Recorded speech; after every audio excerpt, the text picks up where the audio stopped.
Welcome once again to Octane Mobile Gaming. Today we are going to take a look first and foremost at the news link that's out. Then we're going to have a look at the deck, and then we're going to talk about the deck. So first and foremost, this is like a letter from Network in regards to COVID-19, which is affecting everybody worldwide. For those of you who are suffering from COVID-19, just say take very good care of yourself, and if anybody lost anybody from COVID-19, my heart goes out to you. I know what it is to lose someone dear and close to you. So just want to say that first and foremost. For those of you who are not suffering from it, but you're at home, or you are on the front line like a nurse, a key worker as they call it in the United Kingdom, please be cautious, take good care of yourself. Your health is always your wealth.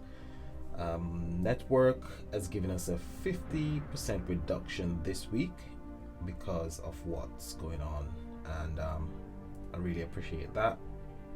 I know a lot of time we say a lot of bad things about Network, but this is one time when they're showing their true solidarity towards us as a player. And as they said, the most important thing is not the game, it's not anything to do with the game, it is us, the community, us, the player, which is really good to hear. So this season is called the Electric Storm season, and we're gonna have a look at Prestige as well. So Prestige, so Solar Prestige system, another change into Slayer. The Slayer event is coming live in the event this week. Do I like Prestige system? Not really. I'm not really a fan of the Prestige system, but let's give it a chance, see it works, and see if it actually makes the game a bit more interesting. So this week's deck, I took a look at this week's deck. The deck has got lots of potential, so we're going to go through the deck, and then I'm going to speak a bit about the potential of the deck. So let's jump right in and start with our support card first. So the support card for this week, which is the Huntsman, and it will heal for 500% of hero recovery for each water power gem on the board.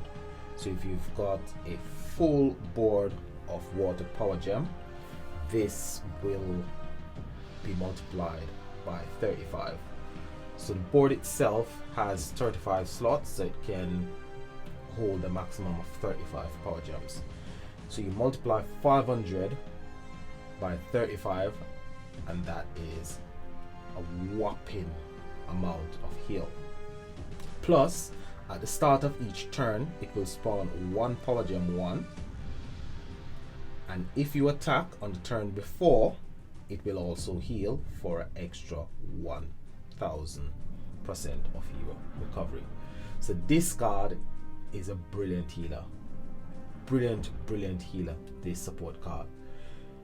So apart from it spawning one power gem, which is not really that much, it is a brilliant healer. So if you've got two of these cards on your deck, if you can manage to fill the board with power gems, or if not even fill the board with power gems, if you can create even 20-25 power gems, this card will be doing tons of heal. So it's a really good healer depending on the amount of power gems that your deck can actually spawn. So I'm really liking this support card. I think it's a really good support card. Not brilliant, but I think it's really good. We're gonna have a look next on the event card. The event card is Ice-Clad Sentinel, and this card will create 3 water power gem 1s plus 1 additional for every 100 immortal killer intensity. In a Slayer event, as I've said it on many occasions, you're not gonna generate a lot of intensity unless you've locked the boss and it's a really big boss. So then you can take the time to generate all the intensity that you need. Now that will definitely depend on the time, which is 20 seconds, or you might get a 60-second boss. In a 20-second fight, you might be able to take your intensity up to 800, which will just give you an additional 8 power gem ones, which is not really that much. So I personally don't think that creating one additional power gem based on intensity, which is 100 intensity, is really that much. But Network is trying out this new gem crush thing. Not sure how that's gonna look, how it's gonna work, but we'll see when that one comes into force. They're gonna try it out first. We'll see what happens when that comes live. So this main card is not too bad, particularly because it increases Immortal Killer Hero's attack by 4% for each water power gem that's on the board. So then again, or yet again, if you've got a full board of power gem, that 4% is going to be multiplied by 35, which gives you a grand total of 180% attack increase from your main card, which isn't really too bad. Not brilliant, but isn't too bad. If you combine that with a second main card, then that will be 360%. So you can see the potential of the main card actually increasing the damage output of the deck. Next card we're going to look at is the ultra rare.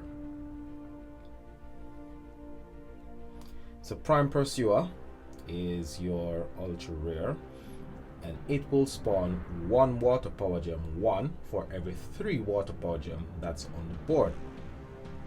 Will always create at least 1 power gem. So if there's no water power gems on the board, it will create at least 1. But it's got a passive that will create additional water power gem. So Tundra Chase is the passive, and at the start of each turn it will spawn 2 water power gem. That's if you haven't attacked the turn before. But if you have attacked the turn before, it will create 3 instead of 2. So this card have the potential to create 4 power gem ones.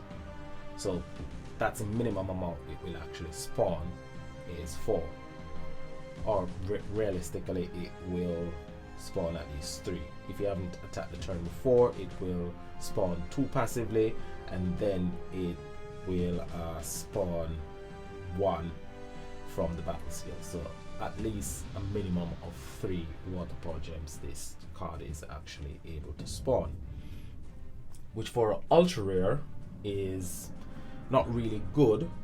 But looking at the prospect of it actually creating, and this card, I must say, has the potential as an ultra rare to actually create 14 power gems. So if you've got a full board of power gems, it can create 14 power gem ones, and that's the reason why they've made it power gem ones, because if you already got a full board of power gem, those 14 power gems are just gonna upgrade power gems that are already on the board. But as a standalone deck, which we'll speak on a bit later as we finish looking at the cards, you will see that the deck in and of itself is not brilliant, but it's good. Let's look at our Master Collection card. So the Master Collection card, Dominator, and the Dominator will create 4 water power gem 2s plus 1 additional for every 100 Immortal Killer intensity. Then it will increase Immortal Killer Hero attack by 6% for every power gem that's on the board. So if you have a full board of power gem, your Master Collection card can increase, or will increase, your attack, your damage output by 210%, which is quite good. So if you manage to get 2 of these cards, that's a 420% increase to your damage output if you've got 2 of these cards on your deck and you can create a full board of power gems. So your passive, if 20 or more water power gems are on the board, it will decrease the damage taken by 30% for 1 turn, which is not too bad either. So your Master Collection card is really a good Master Collection card. I love the Master Collection card. Quite straightforward, quite simple. So let's take a look at your ultimate form for this here, Apex Predator. And this one will spawn 1 water power gem 1 for every 3 water power gem on the board. Then it will increase in Mortal Killer Hero by 6% for every power gem that's on the board for 1 turn. Yes, it will always create at least 1 power gem. So it's got the same scale when it comes to power gem production as your ultra rare. So this one, just like your Master Collection card, has got the potential to increase your damage output by 210% if you've already got a full board of power gems. And it can create at least 1 water power gem for every 3 that's on the board. So just like your ultra rare, it's able to create 14 power gem ones. That's if you've already got a full board of power gems. Anyway, the passive, at the start of every turn, it will spawn 2 water power gem 1, and if you've attacked the turn before, it will create an additional 1, making it 3. So without any power gems on the board, it's able to create 4 power gem ones. So let's put all of this together and let's see what the deck is able to do. So taking into consideration all the cards that you've got within your deck, say you're putting together a deck and you've got the full deck. You've got main card, 2 Master Collection card, 1 ultra rare, 1 ultimate form. Now if you've got a deck combination like that, 1 event card, 2 Master Collection card, 1 ultra rare and 1 ultimate form, your activation sequence would be your event card first, your 2 Master Collection card, or your ultra rare. Or you could swap the activation sequence between one of your Master Collection card and your ultra rare. But just to get a bit more power gems on the board, you would activate your ultra rare just before you activate your ultimate form. Your ultimate form will have to be the card that you activate last, because it's gonna do the most. It's gonna create power gems and it's gonna increase your damage output based on the power gems. So you will want to activate that one last. So if you activate your event card first, you have already got 1 power gem on the board from swapping your power gems from created by your relics. That will give you 1 power gem. Your event card will give you 3 power gems.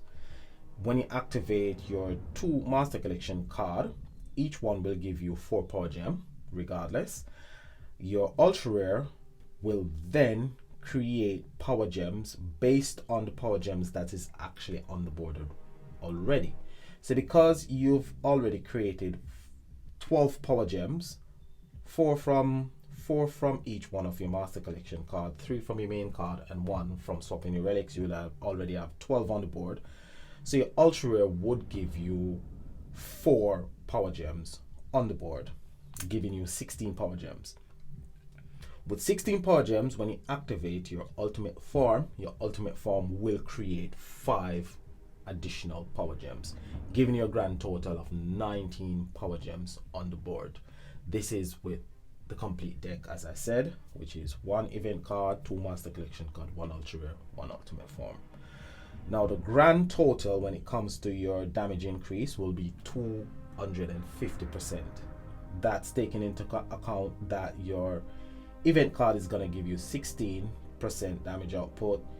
Your first main card, your first Master Collection card, is going to give you 48. Your second is going to give you 72, and your ultimate form is going to give you 114%. Add all of those together, it will give you 250% damage output, which is not brilliant, but it's relatively okay for a standalone deck. If you're gonna use the 2 Master Collection card and your ultimate form in conjunction with 2 other cards that spawns lots of power gems, so you got cards out there that can actually spawn quite a bit of power gems. If you use 1 or 2 of those in conjunction with your deck, and you can create a full board of power gems, taking into account that you will actually activate both your master collection cards before your ultimate form. So your ultimate form ultimately, never mind the pun, will actually create the most power gems, and it will actually give you the most damage boost. So if you've got a full board of power gems before you activate your ultimate form, this will give you 210% damage increase, and then the damage increase from both your master collection cards could potentially give you a whopping 500 to 600% damage increase, which is really significant when it comes to a Slayer event. So the deck has got the potential to be a very powerful deck, depending on the cards that you've got and how you actually play your deck. So it's a good deck.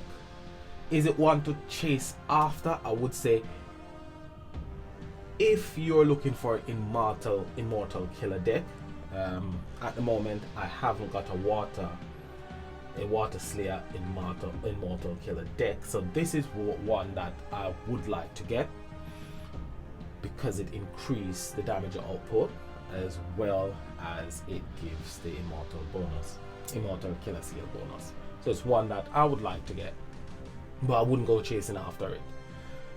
However, I haven't got the gems to chase after it, and it's the beginning of the season, so I haven't really got the season coins to really go chasing after the deck.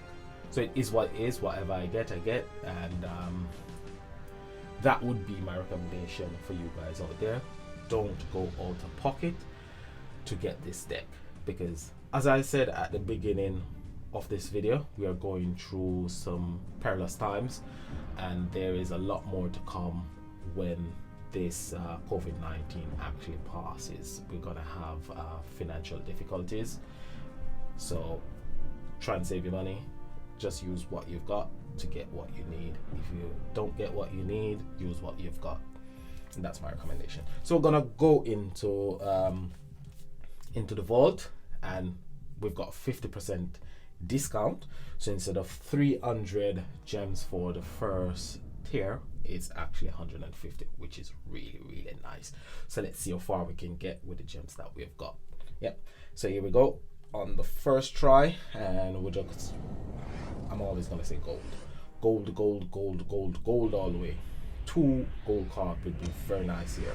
Gold, first card, gold. So we've got a silver, which is the Huntsman, and that's it. So we did manage to get the ultra rare for the Daniel deck, which I don't really like. I don't think it's really a good card. It has no use on any other deck. And we've got the Huntsman, which is the support card. So let's continue and see what we get from the second tier. Second tier is 350 gems, which is far better than 700 gems. So far we have actually spent 500 gems. And let's see, gold, silver again. We got a next copy of the Huntsman, which is a guaranteed copy, and that's it. Nothing. Hopefully it's not one of them weeks like last week. Hopefully it changes on the third tier. So again, this is Holy Death, and that's a card that I was chasing after for a long time. I've got it now, but a second copy isn't too bad. This is a very old card, Prism Knight, and not very useful. So let's go the third tier. So on this tier we'll get actually a guaranteed copy of the main relic. So hopefully we get a gold card before gold. And this is the main relic, guaranteed main relic. Okay, let's guarantee main relic. Okay, gold, come on gold. Okay, gold, come on. Oh, nah. That's a soul for Fist of Islam. Already got that. Okay.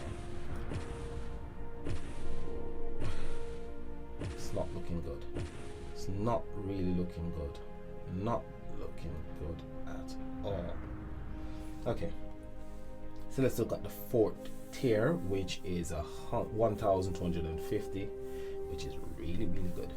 So let's see what we can get on the 4th tier. We might go up to the 5th tier because it's off price. So let's see. Go. We do get a guaranteed copy of the main relic and the main card as well. So gold, silver. So that is the main card. This is the main relic. So let's see what we get after these two. Gold. Okay, silver. Again, that's the main card. So we got 2 copies of the main card and a 3rd copy of the main card. That's it. 3 copies of the main card. No ultra rare, no master collection card. So let's see how much the 5th tier costs. The 5th tier will cost 2,500 gems, which is exactly how much we would have spent originally for tier 4. So I'm gonna go for it. I'm just gonna go for it and see exactly what I can get on the 5th tier really. So on the 5th tier, what are we guaranteed? 1 rare event relic, 1 support card, 5 vault cards. So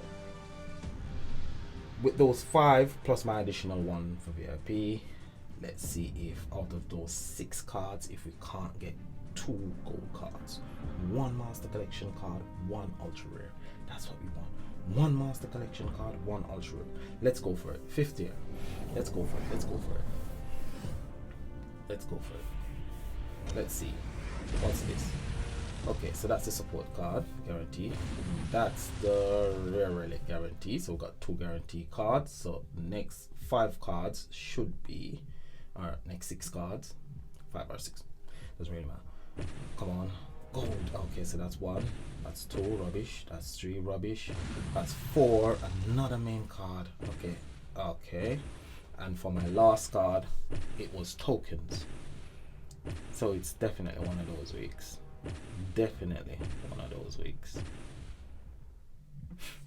Even with half price, I wasn't able to really get much from this vault, which I'm really gutted. I'm sincerely gutted. 5th tier, absolutely nothing. So the 6th tier, which you're guaranteed a master collection card, which is 2,750 gems, which is realistically not really expensive. You can get a guaranteed master collection card. So I've only got 1,900 gems. I will get some gems from the collection when the event starts tomorrow. That will take me up to 2,000 and a bit, and my daily gems from my VIP. So that will give me a bit. So I could get tier 6. But it's actually pointless going for tier 6 unless I've got an ultra rare. So let's see how much coins we have actually collected. So we've got 15 coins. That's it. Grand total of 15 coins. We'll collect this one, will take us up to 16. And last but not least, that one will take us up to 17. So we've got 17 coins really. 17 coins. So we need a grand total of 25 coins. So let's just create our ultimate relic and we'll call it a day. So that's the ultimate relic. Let's see what the ultimate relic does. It's got it will break immortal shield. So the ultimate relic will break 2 immortal shield, and 3 pink star will break 2 pink star will break 3, increases immortal intensity by 6, create 5 water gems at the beginning, increase HP, increase attack, onslaught. If at least 5 power gems exist on board, it create 1 additional power gem, increase, and that's a flat up attack increase. So it does all the same things like the ultimate relic. So that's your event deck in a nutshell. That's my draw. Didn't get nothing. Haven't really got immortal killer skill in my collection. I've like done commander, but not really So I've got the Nicole deck, which is Commander deck. But so that's all I got from the pack. Will I complain? Yes. Oh yes, I will complain. Yeah, I can complain because all that gem, all that tier, nothing. So that's it for me for today's video. See you tomorrow on possible deck combination, when we will see what we can actually create with what we've got. So as usual, like, subscribe, enjoy the rest of your day, stay safe, stay healthy. Bye for now.